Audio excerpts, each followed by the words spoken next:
Good morning and welcome to doctors talk. ഇന്നത്തെ doctors ടോക്കിൽ എന്നോടൊപ്പം ഡോക്ടർ തോമസ് വർഗീസ്. അദ്ദേഹം കൊച്ചി റിനൈ മെഡിസിറ്റി ഹോസ്പിറ്റലിലെ ക്യാൻസർ സർജനാണ്. ഇന്ന് അദ്ദേഹം ഇവിടെ വന്നിരിക്കുന്നതിൻ്റെ പ്രത്യേക കാരണമുണ്ട്. കാരണം എല്ലാ വർഷവും ഒക്ടോബർ മാസം വേൾഡ് ബ്രസ്റ്റ് ക്യാൻസർ മന്ത് ആയിട്ട് ആചരിക്കുകയാണ്. അപ്പോൾ അതിനെക്കുറിച്ച് സംസാരിക്കാനായിട്ട്, ബ്രസ്റ്റ് ക്യാൻസറിനെ കുറിച്ചും ക്യാൻസർ ഇൻ ജനറൽ ആയിട്ട് സംസാരിക്കാനായിട്ടുമാണ് ഡോക്ടർ ഇവിടെ ഉള്ളത്. നമുക്ക് ഡോക്ടറോട് തന്നെ അതിനെക്കുറിച്ച് കൂടുതൽ കാര്യങ്ങൾ ചോദിക്കാം. Doctor good morning. Morning. Doctor, ഞാൻ പറഞ്ഞു എല്ലാ വർഷവും ഒക്ടോബർ മാസം പിങ്ക് ഒക്ടോബർ അല്ലെങ്കിൽ ബ്രസ്റ്റ് ക്യാൻസർ മന്താണ്. ബ്രസ്റ്റ് ക്യാൻസർ മന്തായിട്ട് എല്ലാ വർഷവും ഒരു മാസം, സാധാരണ ഡേ ആണല്ലോ എല്ലാ അസുഖം, ഇതൊരു മന്തായിട്ട് ആചരിക്കാൻ എന്താണ് കാരണം? അത്രത്തോളം കൂടുതലുള്ളതുകൊണ്ടാണോ അതോ വേറെ എന്തെങ്കിലും സിഗ്നിഫിക്കൻസ് ഉണ്ടോ? തീർച്ചയായിട്ടും നല്ല ചോദ്യം. ഞാൻ പറയുന്നത് പിങ്ക് മന്തായിട്ടല്ല, പിങ്ക് വർഷമായിട്ട് ആചരിക്കേണ്ട ഒരു പ്രശ്നമാണിത്. പിങ്ക് മന്തല്ല വേണ്ടത്. കാരണം ഇന്ന് ലോകത്തിൽ ഏറ്റവും കൂടുതൽ സ്ത്രീകൾ മരണമടയുന്നത് ബ്രസ്റ്റ് ക്യാൻസർ കൊണ്ടാണ്. ഒരു 100 കുടുംബങ്ങളെ എടുത്തു കഴിഞ്ഞാൽ അതാണ്ട് ഒരു 10-40 കുടുംബങ്ങളിലെങ്കിലും ഇന്ന് ബ്രസ്റ്റ് ക്യാൻസർ ഉണ്ട് എന്ന് നമുക്കറിയാം. അത്രയ്ക്കും കോമൺ ആയിട്ട് മാറിക്കൊണ്ടിരിക്കുന്ന ഒരു അസുഖമാണ് സ്തനാർബുദം. ഇനി ഈ സ്തനാർബുദത്തിൻ്റെ പ്രത്യേകത മനസ്സിലാക്കിയാൽ 30-ൽ ഒരാൾക്ക് വെച്ച് സ്ത്രീകൾക്ക് സ്തനാർബുദം ഇന്ന് കോമൺ ആയിക്കൊണ്ടേയിരിക്കുന്നു. സ്ത്രീകളിൽ. പുരുഷന്മാരിൽ ഏതാണ്ട് 400 പേരിൽ ഒരാൾക്ക് ഇന്ന് സ്തനാർബുദം വരാനുള്ള പോസിബിലിറ്റി പുരുഷന്മാരിലും വന്നുകൊണ്ടിരിക്കുന്നു. അപ്പോൾ ഇത് ഒരു സമൂഹത്തിൻ്റെ ഉന്നത ശ്രേണിയിലുള്ള ഹയർ സോഷ്യോ എക്കണോമിക് സ്റ്റാറ്റയിലാണ് സ്തനാർബുദം കൂടിക്കൊണ്ടിരിക്കുന്നത്. വർക്കിംഗ് ക്ലാസ് ഇന്ന് വളരെ സ്ത്രീകൾ മെജോറിറ്റിയും ഇന്ന് ജോലിക്കാരാണ്. അപ്പം ഇതിന് ഭയങ്കരമായിട്ടുള്ള social implication, personal factors, treatment factors ഒക്കെ ഇൻഫ്ലുവൻസ് ചെയ്യുന്ന ഒരു പ്രത്യേക അസുഖമാണ് ഇന്ന് സ്തനാർബുദം. അപ്പം ഒരു മാസം ആചരിക്കുക എന്ന് പറയുമ്പോൾ തന്നെ എല്ലാ തലങ്ങളിലും, താഴത്തെ തലങ്ങൾ മുതൽ മുകളിലത്തെ തലങ്ങൾ വരെ എത്തിക്കുക, ഇൻഫർമേഷൻസ് എത്തിക്കുക എന്ന് പറയുന്നത് തന്നെ ഈ ഒരു മാസം പോരാ. ഒരു അവബോധം ഉണ്ടാക്കുക എന്നുള്ളതാണ്. അതെ അതെ അതെ. ഈ ബ്രസ്റ്റ് ക്യാൻസർ എന്ന് പറയുന്ന അസുഖത്തെക്കുറിച്ച് നമ്മൾ തന്നെ പലതവണ സംസാരിച്ചിട്ടുണ്ട്. വേറെ പല ഓങ്കോളജിസ്റ്റുമാരും വന്ന് ഇവിടെ സംസാരിച്ചിട്ടുണ്ട്. ഈ സാധാരണ പറയുന്നതല്ലാതെ ബ്രസ്റ്റ് ക്യാൻസറിനെ കുറിച്ച് അല്ലെങ്കിൽ ബ്രസ്റ്റ് ക്യാൻസറിന്റെ ട്രീറ്റ്മെന്റിനെ കുറിച്ച് പുതിയതായിട്ട് എന്തെങ്കിലും ഡെവലപ്മെന്റ്സ് ഇന്ന് ക്യാൻസർ ട്രീറ്റ്മെന്റ്? നമ്മൾ ഏറ്റവും കൂടുതൽ റിസർച്ച് നടക്കുന്നത് സ്തനാർബുദത്തിന്റെ ഫീൽഡിലാണ്. അതിന് ചില പ്രത്യേകതകളുണ്ട്. എത്രയും പെട്ടെന്ന് നമുക്കൊരു റിസൾട്ടിനെ മുന്നിൽ കൊണ്ടുവരാനും, കാര്യം ഇത് ഒരു കോമൺ ഡിസീസ്, പിന്നെ ട്രീറ്റ്മെൻറ്റ് റിലേറ്റഡ് ഇഫക്ട്സ് ഒക്കെ കൺമുമ്പിൽ നമുക്ക് വിതിൻ ഷോർട്ട് ടൈം കാണാൻ പറ്റുന്ന ഒരു അസുഖത്തിൻ്റെ ട്രീറ്റ്മെൻറ്റ്, പിന്നെ വിഷ്വലി നമുക്ക് പുറമേ കാണുന്നൊരു അവയവം, പിന്നെ അതുപോലെ തന്നെ എല്ലാ പ്രധാനപ്പെട്ട പുതിയ മരുന്നുകൾ വരുമ്പോഴും അതൊക്കെ ടെസ്റ്റ് ചെയ്യപ്പെടുന്ന സ്തനാർബുദത്തിലാണ്. അപ്പോൾ അങ്ങനെ ഈ സ്തനാർബുദത്തിൻ്റെ ട്രീറ്റ്മെൻറ്റ് ഇന്ന് റെവല്യൂഷനൈസ് ചെയ്തുകൊണ്ടിരിക്കുന്നു. പക്ഷേ ഇവിടെ മനസ്സിലാക്കേണ്ട ഏറ്റവും വലിയ കാര്യം എന്നാന്ന് ചോദിച്ചു കഴിഞ്ഞാൽ, നമ്മളിന്ന് പല തലങ്ങളിൽ മാറിക്കൊണ്ടിരിക്കുന്നു. ഒരു കാലത്ത് ലോകത്തിൽ കൂടുതലും സൈറ്റോടോക്സിക് മെഡിസിൻസ്, കീമോതെറാപ്യൂട്ടിക് ഡ്രഗ്സിൻ്റെ കാലമായിരുന്നു. ഈ കാലം മാറിക്കഴിഞ്ഞപ്പോൾ നമ്മൾ ടാർഗറ്റഡ് ട്രീറ്റ്മെൻറ്റിൻ്റെ കാലം വന്നു. അതായത് സ്പെസിഫിക് ആയിട്ടുള്ള സംഗതികൾ വെച്ച് നമ്മൾ ട്രീറ്റ് ചെയ്യുന്നു. ഇന്ന് ഒരു പടിയുടെ മുന്നോട്ട് പോയിട്ട് ഇമ്മ്യൂണോളജിക്കൽ ട്രീറ്റ്മെൻറ്റ് ഫോർ ക്യാൻസർ, അത് ഏറ്റവും കൂടുതൽ ഇപ്പോൾ ആപ്ലിക്കബിൾ ആകാൻ പോകുന്ന ഒന്ന് സ്തനാർബുദമാണ്. നമ്മുടെ പ്രതിരോധ ശക്തി കൂട്ടുക, ക്യാൻസർ ഉണ്ടാവാതിരിക്കാനും അഥവാ വന്നു കഴിഞ്ഞാൽ സുഖമാവാനും ഫ്യൂച്ചറിൽ വരാതിരിക്കാനും. ഇതോടൊപ്പം ഏറ്റവും പ്രധാനമായി ഇന്ന് ലോകം കാണുന്ന ഒരു സംഗതിയാണ് ജനറ്റിക് ടെസ്റ്റിംഗ്. അതായത് പരമ്പരാഗതമായി വരാവുന്ന ക്യാൻസറുകളിലെ ഏറ്റവും കോമൺ ക്യാൻസറാണ് സ്തനാർബുദം. ഒവേറിയൻ ക്യാൻസറുണ്ട്, ഇതുപോലെ ഇൻറ്റസ്റ്റൈൻ ക്യാൻസറൊക്കെ പരമ്പരാഗതമായി വരാവുന്നതാണ്. പാൻക്രിയാറ്റിക് ക്യാൻസറൊക്കെ വരാം. പക്ഷേ ഏറ്റവും കോമണസ്റ്റ് സംഗതി എന്ന് പറയുന്നത് സ്തനാർബുദമാണ്. ഓക്കെ. അപ്പോൾ ഈ ഏറ്റവും കോമൺ ആയിട്ട് വരാൻ സാധ്യതയുള്ളതെന്ന് പറയുന്ന ബ്രസ്റ്റ് ക്യാൻസറും അതോടൊപ്പം തന്നെ മറ്റ് ക്യാൻസറുകളും വരാൻ സാധ്യതയുണ്ടോ എന്ന് ടെസ്റ്റ് ചെയ്ത് കണ്ടുപിടിക്കാൻ പറ്റുമെന്നാണ് ഡോക്ടർ പറയുന്നത്? അതെ അതെ. കാരണം ഏതാണ്ട് 7-10% സ്തനാർബുദങ്ങളും ജനറ്റിക്കലി ഡിറ്റർമിൻഡ് ആണ്. എന്ന് വെച്ചാൽ 2 പ്രധാനപ്പെട്ട ജീൻസാണ് ഇതിന് കാരണക്കാരായിട്ട് പറയുന്നത്. ഏറ്റവും പ്രധാനം ഒന്ന് BRCA1, 2 BRCA2. BRCA എന്ന് പറഞ്ഞാൽ ബ്രസ്റ്റ് ക്യാൻസർ അസോസിയേറ്റഡ് ആൻറ്റിജൻ. ഈ BRCA1, BRCA2 ഉള്ള അല്ലെങ്കിൽ അത് വഹിക്കുന്ന ശരീരം ഉള്ള ആൾക്കാർക്ക് മറ്റാൾക്കാരെക്കാൾ കൂടുതൽ അവരുടെ ലൈഫ് ടൈമിൽ 87-90% കൂടുതൽ പോസിബിലിറ്റി ഓഫ് ഗെറ്റിംഗ് ക്യാൻസർ. 2, ഈ ടെസ്റ്റിംഗ് നമ്മൾ മനസ്സിലാക്കി കഴിയുമ്പോൾ ആ ഫാമിലികളിൽ തന്നെ പലർക്കും വീണ്ടും ഈ അസുഖം വരാവുന്ന പോസിബിലിറ്റിയെ പറ്റി നമുക്കൊരു അവബോധവും കിട്ടും. അപ്പോൾ ഈ ജനറ്റിക് ടെസ്റ്റിംഗ് എന്ന് പറയുന്നത് ഇന്ന് ഒരു ഇൻവേരിയബിൾ ഘടകമായിട്ട് മാറിക്കൊണ്ടിരിക്കുന്നു. എല്ലാ വികസിത രാജ്യങ്ങളിലും ഇന്ന് ജനറ്റിക് ടെസ്റ്റിംഗ് ബ്രസ്റ്റ് ക്യാൻസർ ചികിത്സയുടെ ഭാഗമായി. ജനറ്റിക് ടെസ്റ്റിംഗ് എന്നാലും ഒന്നുകൂടെ വ്യക്തമാക്കാമോ? അത് തീർച്ചയായിട്ടും. ഞാൻ ഈ പറഞ്ഞ 2 ആൻറ്റിജൻ BRCA1 BRCA2 ഈ 2 ജീൻസും നമുക്ക് ഒരു സ്ത്രീയുടെ അല്ലെങ്കിൽ പുരുഷൻ്റെ ബോഡിയിലുണ്ടെങ്കിൽ ഇതിനെ കണ്ടുപിടിക്കണം. ഇതിനെ കണ്ടുപിടിക്കുന്നത് സാധാരണ ഒരു ബ്ലഡ് ടെസ്റ്റാണ്, DNA അനാലിസിസ് എന്ന് പറയും. ഒരിക്കൽ നമ്മൾ ഈ അസസ്മെൻറ്റ് നടത്തി കഴിഞ്ഞത് പോസിറ്റിവിറ്റി ഉണ്ടെന്ന് മനസ്സിലാവുകയാണെങ്കിൽ അവിടുന്ന് ആരംഭിക്കും നമുക്ക് ചെയ്യാനുള്ള ഒരുപാട് കാര്യങ്ങളുടെ ബിഗിനിങ്. ഓക്കെ, അതായത് വരാൻ സാധ്യതയുണ്ടെന്ന് മുന്നിൽ കണ്ടുകൊണ്ട് നമുക്ക് ഒരുപാട് കാര്യങ്ങൾ ചെയ്യാൻ പറ്റുമെന്നാണ് ഡോക്ടർ പറയുന്നത്. യെസ്, അതാണ് അതിൻ്റെ ഇംപ്ലിക്കേഷൻ. അപ്പൊ ഈ ജനറ്റിക് ടെസ്റ്റിംഗ് ചെയ്യുന്ന ഇപ്പൊ നമുക്ക് എല്ലാവരിലും പിടിച്ച് നമുക്ക് ജനറ്റിക് ടെസ്റ്റിംഗ് ചെയ്യാൻ പറ്റില്ല. ഇമ്പോസിബിൾ. അപ്പം അങ്ങനെ വരികയാണെന്നുണ്ടെങ്കിൽ there should be ഒരു റിസ്ക് ഗ്രൂപ്പ് ഉണ്ടാവണം, ഹൈ റിസ്ക് ഗ്രൂപ്പ് ഉണ്ടാവണം. തീർച്ചയായിട്ടും. ആ റിസ്ക് ഗ്രൂപ്പ് നമ്മൾ എങ്ങനെ ഐഡന്റിഫൈ ചെയ്യും? നല്ല ചോദ്യം. ഈ റിസ്ക് ഗ്രൂപ്പിനെ നമ്മൾ അനലൈസ് ചെയ്യുമ്പം 2 ഗ്രൂപ്പായിട്ട് തന്നെ തിരിക്കണം. ഒന്ന് ഒരു വ്യക്തി, ഒരു പേഴ്സൺ. 2 ആ വ്യക്തി ഉൾക്കൊള്ളുന്ന ഫാമിലി. ആ വ്യക്തിക്ക് ഒരു പേഴ്സണിന് എന്തൊക്കെയാണ് possibilities for a being higher risk. ഒന്ന്, younger than 50 years breast cancer. ഇന്ന് യങ്ങർ ദാൻ 30s വളരെ കോമൺ ആണ്. 2, ട്രിപ്പിൾ നെഗറ്റീവ് ബ്രസ്റ്റ് ക്യാൻസർ. അതായത് ER, PR, oestrogen, immunohistochemistry നമ്മൾ ടെസ്റ്റ് ചെയ്ത് നോക്കിയിട്ട് ഇതിൻ്റെ ബിഹേവിയർ മനസ്സിലാക്കുന്ന ടെസ്റ്റുകളാണ്. അതിൽ ഈസ്ട്രജൻ റിസപ്റ്ററും പ്രൊജസ്ട്രോൺ റിസപ്റ്ററും പിന്നെ HER2 നെഗറ്റിവിറ്റി വന്നു കഴിഞ്ഞാൽ അവർക്ക് സാധ്യത പോസിറ്റിവിറ്റി കൂടുതലാണ്. അതുപോലെ ഡബിൾ ബ്രസ്റ്റ് ക്യാൻസർ, 2 ബ്രസ്റ്റിലും സ്തനാർബുദം വരുന്ന സ്ത്രീകളുണ്ട്. പിന്നെ ഫാമിലിയിൽ മറ്റാൾക്കാർക്ക് ഒവേറിയൻ ക്യാൻസർ ഉള്ള ആൾക്കാർ, അതുപോലെ തന്നെ മെയിൽസ് ഹാവിങ് ബ്രസ്റ്റ് ക്യാൻസർ, ഇതൊക്കെയും പേഴ്സണൽ റിസ്ക് ഫാക്ടേഴ്സാണ്. ഇതുപോലെ ആ ഫാമിലി നമ്മൾ റിസ്ക് ഫാക്ടർ നോക്കുമ്പോൾ ആ ഫാമിലിയിൽ ഉൾപ്പെടുന്ന ആൾക്കാരിൽ ഇതുപോലെ triple negative breast cancer, male breast cancer common ആയിട്ട് വരുന്ന ആൾക്കാർ, അതുപോലെ younger generation, less than 30s 40s സ്തനാർബുദം വരുന്നൊരു സിറ്റുവേഷൻ ഉണ്ടെങ്കിൽ ഇങ്ങനെയൊക്കെയുള്ള റിസ്ക് ഫാക്ടേഴ്സ് നമുക്ക്, അതുപോലെ പല members in the family, cousins അല്ലെങ്കിൽ മദർ ടു ഡോട്ടർ, അങ്ങനെ ഒരുപാട് ഗ്രൂപ്പ് ആൾക്കാർക്ക്, അതുപോലെ തന്നെ ഓവറി ക്യാൻസറും പാൻക്രിയാറ്റിക് ക്യാൻസറും ആ ഫാമിലിയിൽ കൂടുതലായിട്ടുണ്ടെങ്കിൽ ഇങ്ങനെയൊക്കെ ഉള്ളവരെ നമ്മൾ ഹയർ ദാൻ നോർമൽ റിസ്ക് എന്നാണ് എടുക്കുന്നത്. ഇവരെയൊക്കെ ഇന്ന് ജനറ്റിക് ടെസ്റ്റിംഗ് ചെയ്യിക്കണമെന്നാണ് ഇപ്പോഴത്തെ ആധുനിക വൈദ്യശാസ്ത്രം പറയുന്നത്. റീസെൻ്റ്ലി വിയന്നെ നടന്ന യൂറോപ്യൻ ക്യാൻസർ കോൺഗ്രസ്സിലും ഞാൻ പങ്കെടുത്തിരുന്നു. അവിടെയൊക്കെയും പ്രതിപാദിക്കുന്ന ഏറ്റവും പ്രധാനപ്പെട്ട ഒരു കാര്യമാണ് ജനറ്റിക് ടെസ്റ്റിംഗ്. ഓക്കെ, ഇതിനകത്തൊരു നല്ല വശമുണ്ട്, ഇതിനകത്തൊരു ചീത്ത വശമുണ്ട്. കാരണം ഇത് ടെസ്റ്റ് ചെയ്തിപ്പോൾ ഒരു റിസ്ക് ഉണ്ട് എന്ന് കണ്ടുപിടിച്ചു കഴിഞ്ഞാൽ നോർമലി എന്താ പറയുക, മരണം മുന്നിൽ കണ്ടുകൊണ്ട് പിന്നീട് അങ്ങോട്ട് ജീവിക്കുക എന്നൊരു സിറ്റുവേഷനാണ് പല പേഷ്യൻസ് അല്ല, അവർക്ക് അസുഖം ഇല്ല ശരിക്കും പറഞ്ഞാൽ, പക്ഷേ റിസ്ക്കിയാണ് എന്ന് അവരോട് നമ്മൾ പറയുകയാണ് നിങ്ങൾക്ക് വരാൻ സാധ്യതയുണ്ടെന്ന്. അതൊരു നല്ല സിറ്റുവേഷൻ ആയിരിക്കും. ഇത് ലോകത്തിൽ ആദ്യമായിട്ട് ജനറ്റിക് ടെസ്റ്റിംഗ് ആരംഭിച്ചപ്പോൾ US, യൂറോപ്പ് പോലെ രാജ്യങ്ങളിലൊക്കെ വലിയ ഇഷ്യൂ ആയിരുന്നു. എന്തായാലും നമ്മളെക്കാട്ടിൽ മാനസികമായിട്ടും അല്ലെങ്കിൽ പ്രശ്നങ്ങളുടെ പ്രതികരിക്കുന്ന മെത്തേഡ് നമ്മുടെ രാജ്യത്ത് ഇന്ത്യക്കാരെക്കാട്ടിൽ ബെറ്റർ ആണെന്ന് തോന്നുന്നു എനിക്ക്, യൂറോപ്യൻ രാജ്യങ്ങളിലും അമേരിക്കയിലൊക്കെ. കാരണം അവർക്കൊക്കെ വേറൊരു തലങ്ങളിലാണ് കാണുന്നത്. അപ്പോൾ അഥവാ നമുക്കങ്ങനെ പോസിറ്റിവിറ്റി ഉണ്ടെന്ന് മനസ്സിലാക്കിയാൽ അവിടെ അതിനെ ഒരു ചലഞ്ചായിട്ടാണ് എടുക്കുന്നത്. ഏറ്റവും ബെസ്റ്റ് എക്സാമ്പിൾ എന്ന് പറയുന്നത്, ഇങ്ങനെ ജനറ്റിക് ടെസ്റ്റ് പോസിറ്റിവിറ്റി കഴിഞ്ഞിട്ട് 2 സ്ഥലങ്ങളും മുറിച്ചു മാറ്റിയെന്ന് ലോകത്തോട് പച്ചയ്ക്ക് തുറന്നു പറഞ്ഞ ആഞ്ചലിന ജോളി എന്ന് പറയുന്ന ഹോളിവുഡ് ആക്ട്രസ് നിങ്ങളുടെ മുന്നിലുണ്ട്. ഇന്ത്യയിൽ ഇപ്പോൾ അങ്ങനത്തെ ഒരു സർജറി നടന്നെങ്കിൽ ആരും പുറത്ത് പറയില്ല. ഞാൻ MD ആൻഡേഴ്സൺ ക്യാൻസർ ഹോസ്പിറ്റലിൽ പഠിക്കുന്ന സമയത്ത് ഞാൻ കണ്ടിട്ടുണ്ട് പല സ്ത്രീകളും ജനറ്റിക് ടെസ്റ്റിംഗ് പോസിറ്റീവായിട്ട് വന്നിട്ട് 2 ബ്രസ്റ്റ് മാറ്റുന്ന ആൾക്കാരെ കണ്ടിട്ടുണ്ട്.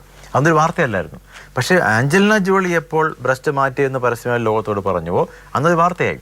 അതിൻ്റെ അർത്ഥം പ്രോപ്പറായിട്ട് ഗൈഡൻസ് കൊടുത്തിട്ട് കൗൺസിലിംഗ് കൊടുത്തിട്ട് ഈ ടെസ്റ്റ് ചെയ്തതിൻ്റെ നല്ല വശങ്ങൾ എന്താണെന്ന് ഒരാൾ മനസ്സിലാക്കുകയാണെങ്കിൽ അത് ആ വ്യക്തിക്ക് മാത്രമല്ല ആ വ്യക്തി ഉൾപ്പെടുന്ന ഫാമിലിക്കും അതുകൊണ്ട് പ്രയോജനം ഉണ്ടാകും. എങ്ങനെയും ചോദിച്ചു കഴിഞ്ഞാൽ എല്ലാവരും ഒരുപക്ഷെ ആഞ്ചലിന ജോളി ചെയ്ത പോലെ 2 ബ്രസ്റ്റും മാറ്റണമെന്നില്ല. പക്ഷേ ഇങ്ങനെയുള്ളവരെ നമുക്ക് കൂടുതൽ ഫ്രീക്വൻറ്റ് സർവൈലൻസിൽ വെക്കാം, മറ്റുള്ളവരെ അപേക്ഷിച്ച് കൂടുതലായിട്ട്. ഇപ്പം 6 മാസം ഒരിക്കൽ നമ്മൾ ഇവാലുവേറ്റ് ചെയ്യുന്നു. ഇവർക്ക് ഇന്ന് പല മരുന്നുകളും കൊടുക്കാൻ സാധിക്കും. അതായത് ടെമോക്സിഫൻ പോലുള്ള മരുന്ന്, റെലോക്സിഫൻ പോലുള്ള മരുന്നുകൾ കൊടുത്തു കഴിഞ്ഞാൽ പ്രിവെൻറ്റീവായിട്ട് കൊടുക്കാൻ സാധിക്കും. അതായത് 50 to 60% ക്യാൻസർ റിഡക്ഷൻ ഉണ്ടാക്കാൻ സാധിക്കുമെന്നാണ് യൂറോപ്യൻ സ്റ്റഡി പറയുന്നത്. വേഴ്സ് കം വേഴ്സ് സിറ്റുവേഷൻ ആണെങ്കിൽ ഇന്ന് ഈ ഡബിൾ മാസ്റ്റക്ടമി എന്ന് പറയുന്ന ഒരു കോമൺ സംഗതിയാണ്. ആൾക്കാർക്ക്, എന്നെ ശ്രദ്ധിക്കുന്ന ആൾക്കാർക്ക് ഒരു പക്ഷേ തോന്നുമായിരിക്കും ഡബിൾ മാസ്റ്റക്ടമി എന്ന് പറഞ്ഞാൽ ചെറുപ്പക്കാരെ ആളിന് 2 സ്ഥലങ്ങൾ മുറിച്ച് മാറ്റുന്നത് കൊണ്ട് മാത്രം. അങ്ങനെയല്ല.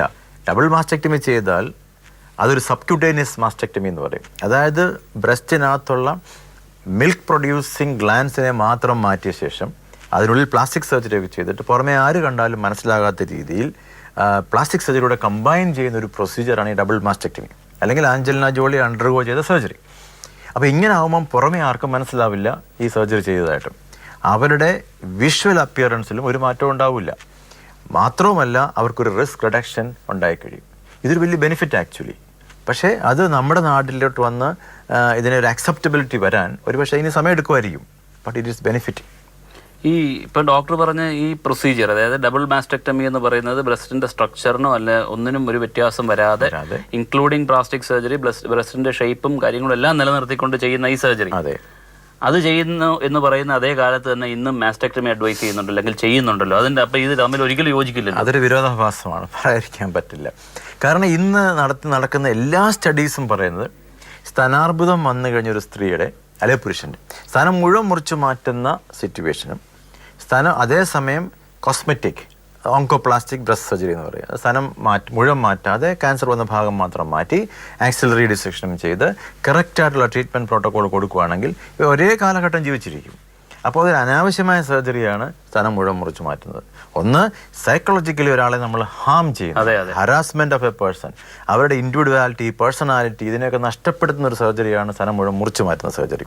അതേസമയം നമ്മൾ ഓർഗൻ പ്രിസർവേഷൻ, ഇന്ന് ലോകത്തിലെ കാഴ്ചപ്പാടിൽ നമുക്ക് ക്വാളിറ്റി ഓഫ് ലൈഫ് വേണം. ക്യാൻസറും സുഖമാവണം, നമുക്ക് ക്വാളിറ്റി ഓഫ് ലൈഫ് വേണം.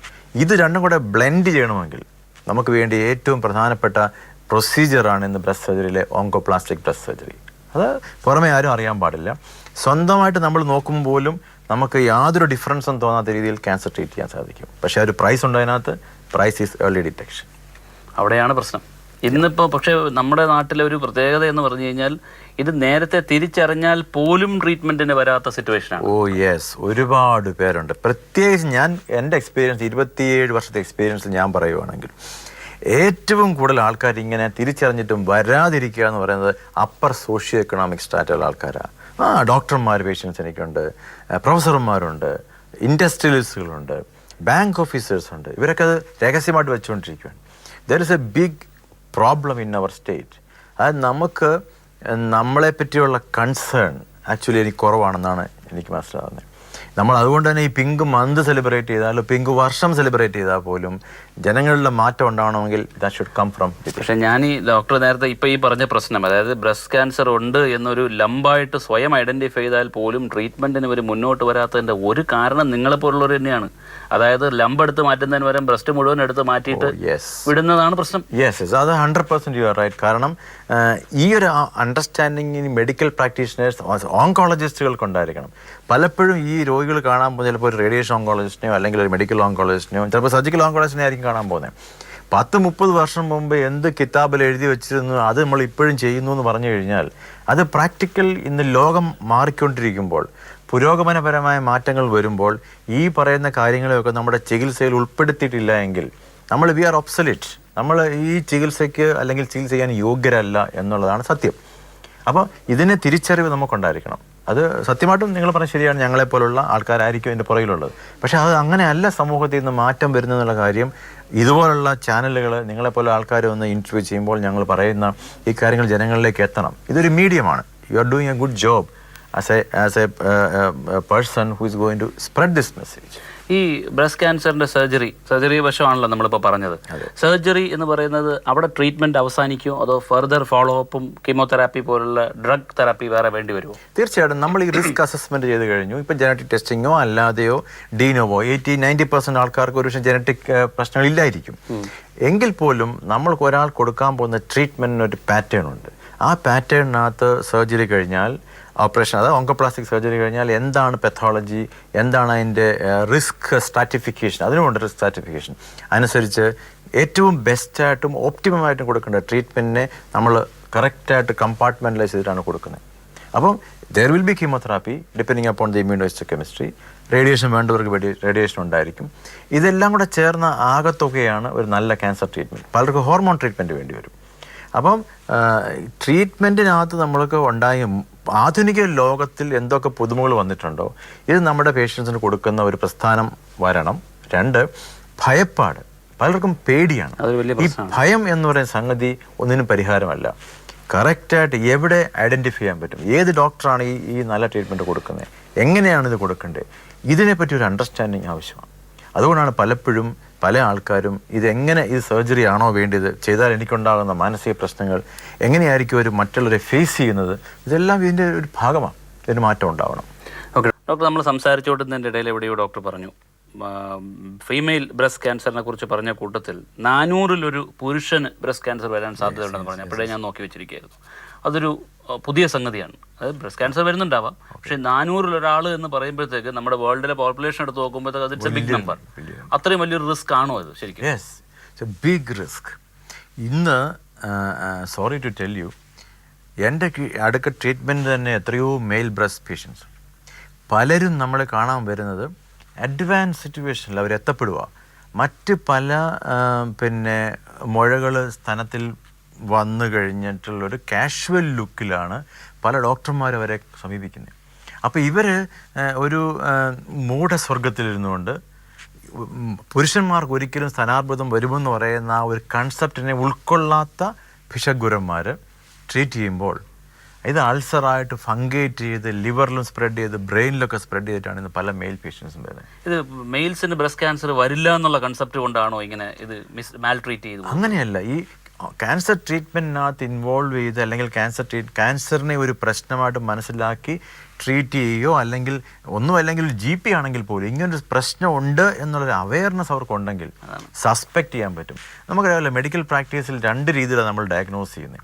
Either you are to suspect, ഇത് പോസിബിലിറ്റി ആണോ, അല്ലെങ്കിൽ ബ്രിങ് ഇൻ എവിഡൻസ് ഫോർ ഇതാണ് എന്ന് തെളിയിക്കാൻ. ഇത് രണ്ടും ഇല്ലെങ്കിൽ പലപ്പോഴും നിസ്സഹാരായി പോകുന്നതും ഈ ട്രീറ്റ്മെൻറ്റിനകത്ത് പരാജയപ്പെട്ടു പോകുന്നതും ആരാണ്? Innocent patients. ഈ പുരുഷന്മാരിൽ ഉള്ള പ്രശ്നം സ്ത്രീകളെക്കാട്ടി ഫാസ്റ്റായിട്ട് ഈ ട്യൂമർ നമുക്ക് അറിയാൻ പറ്റും. താഴെ വേറെ ഫാറ്റ് ടിഷ്യൂ അധികം ഇല്ലാത്തത് കൊണ്ട് ഫാസ്റ്റായിട്ട് ഇത് താഴെയുള്ള മസിലിനെ ബാധിക്കും. അതുപോലെ തന്നെ ഇത് ഫീമെയിൽ പോലെ ബ്രസ്റ്റ് ടിഷ്യൂ ഇല്ലാത്തതുകൊണ്ട് സ്കിന്നിനെ പെട്ടെന്ന് ബാധിക്കും. ഇങ്ങനെ അവിടുന്ന് അത് സ്പ്രെഡ് ചെയ്യാനുള്ള പോസിബിലിറ്റി ഫാസ്റ്റർ ആയിരിക്കും ഫീമെയിൽസിനെക്കാളും. പിന്നെ കാര്യം ബ്രസ്റ്റ് ടിഷ്യൂ ഇല്ലല്ലോ, ആകെപ്പാടുള്ള ചെറിയ ബ്രസ്റ്റ് ടിഷ്യൂലാണ് ഇത് ഉണ്ടാകുന്നത്. ഇങ്ങനെയുള്ളൊരു പ്രോബ്ലം നമുക്കുള്ളപ്പോൾ തീർച്ചയായിട്ടും ഒരു പുരുഷൻ്റെ ഒരു സ്തനത്തിൽ ഒരു മുഴ വന്നു കഴിഞ്ഞാൽ അത് ക്യാൻസർ അല്ല എന്ന് തെളിയിക്കേണ്ടതാണ് നമ്മുടെ ജോലി. Okay, especially older people. ചെറിയ പ്രായത്തിലുള്ള ടീനേജ് ആൾക്കാർക്ക് ഉണ്ടാകുന്ന ബ്രസ്റ്റ് സ്വെല്ലിംഗ് അല്ല ഞാൻ പറയുന്നത്. ആഫ്റ്റർ എ മിഡിൽ ഏജ് ഉണ്ടാവുകയാണെങ്കിൽ തീർച്ചയായിട്ടും ക്യാൻസർ എല്ലാം തെളിയിക്കേണ്ടത് അത്യന്താപേക്ഷിതമാണ്. ഈ നേരത്തെ പറഞ്ഞതിൻ്റെ ബാക്കി ബ്രസ്റ്റ് ക്യാൻസർ ട്രീറ്റ്മെൻറ്റിൻ്റെ ബാക്കിയായിട്ട് ഞാൻ ചോദിച്ചോട്ടെ, ഒരു ഏത് ഏജ് ഗ്രൂപ്പിൽ പെടും? നമ്മൾ നേരത്തെ ജനറ്റിക് ടെസ്റ്റിങ്ങിൻ്റെ കാര്യമൊക്കെ പറഞ്ഞു, അതെല്ലാം മാറ്റി വെച്ചിട്ട് ഒരു ജനറൽ അവയർനെസ്സിൻ്റെ ഭാഗമായിട്ട് ചോദിക്കുകയാണ്. ഏത് ഏജ് ഗ്രൂപ്പിൽ പെടുന്ന, ഏത് റിസ്ക് ഗ്രൂപ്പിൽ പെടുന്ന ലേഡീസ് ഏത് പ്രായത്തിൽ എന്ത് ടെസ്റ്റുകൾ ചെയ്യണം ഒരു റെഗുലർ സ്ക്രീനിങ്ങിന്? ഇപ്പോഴത്തെ സ്റ്റാൻഡേർഡ് പ്രോട്ടോക്കോൾ എന്ന് പറയുന്നത് 40 വയസ്സാണ് കട്ട് ഓഫ് പോയിന്റ്. 40 വയസ്സ് വരെ നമ്മുടെ വാഹനം മുകളിലോട്ട് പോകുന്നു, 40 വയസ്സിന് താഴോട്ട് പോകുന്നു. 40 ഇയേഴ്സ് കഴിഞ്ഞ ആൾക്കാരിൽ മിനിമം ഒരു പ്രാവശ്യമെങ്കിലും എല്ലാ സ്ത്രീകളും ഒരു മാമോഗ്രാഫി ടെസ്റ്റിന് അതല്ലെങ്കിൽ ഒരു അൾട്രാസൗണ്ട് ടെസ്റ്റിനെങ്കിലും വിധേയരാവണം. Ultrasound breast minimum. Younger than 40 എന്ന് പറയുമ്പോൾ അവരുടെ ആക്റ്റീവ് മെൻസ്ട്രുവൽ സൈക്കിളും ആക്റ്റീവ് മെൻസ്ട്രുവൽ ഹോർമോണൽ ചേഞ്ചസും ബോഡി നടന്നുകൊണ്ടിരിക്കുക. പല ആൾക്കാർക്കും ഫൈബ്രോസ് ടിഷ്യൂ കൂടുതലുള്ള ബ്രസ്റ്റ് ആയിരിക്കും. അവർക്ക് മാമോഗ്രാം അത്ര ബെസ്റ്റ് ആയിരിക്കത്തില്ല, അവർക്ക് അൾട്രാസൗണ്ട് ആയിരിക്കും ബെസ്റ്റ്. എന്നാൽ ഈ 2 ടെസ്റ്റുകളും പരസ്പരം കോംപ്ലിമെൻ്ററിയാണ്. ഈ 2 ടെസ്റ്റുകളാണ് ഏറ്റവും മിനിമം നമ്മൾ ചെയ്തിരിക്കേണ്ടത്. ഇന്ന് ഡെൻസ് ഫൈബ്രസ് ബ്രസ്റ്റ് ആണെങ്കിൽ ഹൈ ഫാമിലി ഹിസ്റ്ററിയോ റിസ്ക് ഫാക്ടറോ ഉണ്ടെങ്കിൽ MRI മാമോഗ്രാം എന്ന് പറഞ്ഞ പുതിയൊരു ടെസ്റ്റുണ്ട്. MRI ഇന്നൊരു മാമോഗ്രാമിനെ റീപ്ലേസ് ചെയ്തുകൊണ്ടിരിക്കുന്ന ഒരു ടെസ്റ്റാണ്. കാര്യം ഇച്ചിരി ആക്യുറേറ്റ് ആയിട്ട് കണ്ടുപിടിക്കാൻ സാധിക്കും. ഇച്ചിരി അല്പം കൂടെ നമുക്ക് ക്ലാരിറ്റിയോടുകൂടി നമുക്ക് ഷുവർട്ടിയോട് പറയാൻ പറ്റും. അപ്പോൾ അതൊരു പുതിയ ടൂളാണ് MRI mammogram. Above the age of 40-45 ഒരു പ്രാവശ്യം നമ്മൾ മാമോഗ്രാം ചെയ്ത് കഴിഞ്ഞിട്ട് നോർമലാണെങ്കിൽ വേറെ ഹൈ റിസ്ക് ഫാക്ടേഴ്സ് ഒന്നും ആ ഫാമിലിയിലോ ആ വ്യക്തിക്കോ ഇല്ല എങ്കിൽ 5 വർഷം കഴിഞ്ഞ് നമ്മളൊരു മാമോഗ്രാം ചെയ്താൽ മതി. എല്ലാ വർഷവും അവർക്ക് അൾട്രാസൗണ്ട് ടെസ്റ്റ് ചെയ്താൽ മതി. അപ്പം സ്ക്രീനിങ് പ്രോഗ്രാം എന്ന് പറയുന്നത് പണ്ടൊക്കെ ഭയങ്കര പെയിൻഫുൾ എന്ന് പറഞ്ഞ ആൾക്കാർ മാറി നിന്നിരുന്നു.